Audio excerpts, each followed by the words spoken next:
नमस्कार मित्रांनो, बरे आहेत का? मग आपल्या चॅनलवर आजचा व्हिडिओ टाकू राहिलो बरं का. लय दिवसातून काय झालं, मध्ये टाईमच नाही भेटला.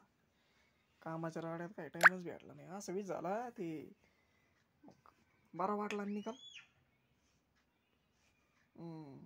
विधानसभा 2024चा निकाल बरा वाटला ना. बरा वाटणारच पाहिजे. तर झाला यांचा धोका कुठाला. जरांगे साहेब सुद्धा गप्प पडले. काय भेटलं त्यांना? भोपळा. मला एवढंच म्हणायचं आहे, सीएम पदासाठी जी शरद चालू त्याच्यात कोण मुख्यमंत्री व्हावं तुम्ही नक्की कमेंट करून सांगा. मला माझ्या तर मनापासून वाटतं सीएम शिंदे व्हावं. कारण जी ही विधानसभा लढवली गेली ही फक्त आणि केवळ शिंदेच्या चेहऱ्यावरच लढवली गेली. त्यामुळे माझं एवढं स्पष्टपणे मत आहे, ही निवडणूक हिंदुत्वाचा मुद्दा होताच, त्यात काही वाद नाही. मात्र शिंदेच्या याच्यावर सुद्धा लढली गेली पाहिजे असं मला वाटतं. फडणवीस हे उपमुख्यमंत्रीच पाहिजेत, अजितदादा देखील उपमुख्यमंत्री पाहिजेत, काही वाव नाही. मात्र जे लाडक्या बहिणींचे उपकार आहेत त्यानुसार एखाद्या स्त्रीला सुद्धा आपण उपमुख्यमंत्री किंवा चांगलं पद देऊ का हा सुद्धा विचार केला पाहिजे.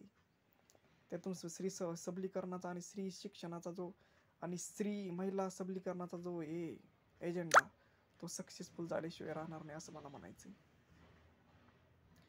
स्त्री शिक्षण आणि लाडकी बहीण या दोन योजना, लाडकी बहीण सगळ्यात मध्य प्रदेशमध्ये देखील त्यांनी प्रयोग केला होता लाडकी बहीणचा, त्याचा देखील त्यांना खूप फायदा झाला.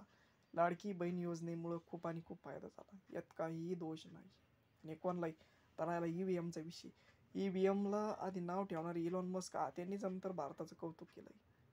ते म्हणले का अमेरिकेत अजूनही मताची मोजणी चालू आहे, मात्र भारतात 6 का 7 कोटी मतं एक 2 दिवसात मोजलेत. ईव्हीएमवर यांचे रडगाणं करायचं कामाची. लोकसभेला का रडले नाही? लोकसभेला हो खूप मजा करत होती. आणि झारखंडबद्दल अजिबात शब्द कारण यांना फक्त महाराष्ट्र पाहिजे होता. त्यामुळे ईव्हीएमवर देखील आपण त्यांना शंका काय घ्यायची, तुम्ही नका घेऊ. घेतल्या तरी काही उपयोग नाही. आता ती सत्ता आलेली आहे. त्यांच्याकडे साधं याचं सुद्धा पद नाही. विरोधी पक्षाने आता सारखं सुद्धा पद नाही. कारण 29 आमदार आले पाहिजेत कोणत्या तरी एका पक्षाचे, तरी सुद्धा आता सगळे एकात विलीन होऊन सुद्धा होऊ शकत नाहीत. त्यामुळे त्यांची खूप असं धुवा उडवलेला आहे. त्यामुळे समस्त महाराष्ट्र जनतेचे आणि अहिल्यानगर जिल्ह्यातील सर्व जनतेचे मनापासून आभार. महाविकास आघाडीला सत्तेपासून रोखल्यापासून आता बऱ्याचशा गोष्टी होतील. सरकार खूप छान आहे. सगळ्यांचे आभार. मी देखील आपले रोज व्हिडिओ टाकणार, त्यामुळे लाईक करा, सबस्क्राईब करा. धन्यवाद.